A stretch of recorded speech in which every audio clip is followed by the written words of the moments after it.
சமூகத்தை அண்டை ஓடி வருகிறார்கள். தானியேல் மேலாடைக்கு வரா, எசேக்கியாவை பார்க்கிறோம், யோசபாத்தை பார்க்கிறோம், தேவ ஆலயத்துக்கு வருகிறார்கள்.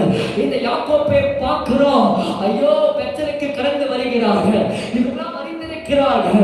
கர்த்தர் நமக்கு காரியத்தை செய்ய வேண்டும் சொன்னா, நான் கர்த்தருடைய ஆலயத்துக்கு, கர்த்தர் இருக்கிற இடத்துக்கு, கர்த்தர் வாசம் பண்ணுகிற இடத்துக்கு நான் போக வேண்டும். அல்லேலூயா சொல்லுங்க, ஹல்லேலூயா சொல்லுங்க, ஹல்லேலூயா.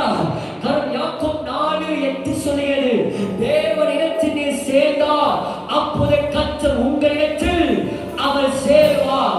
கிரேக்க படத்திலே சேருவார் என்கிற அர்த்தம் என்றால் கர்த்தர் அண்டைக்கு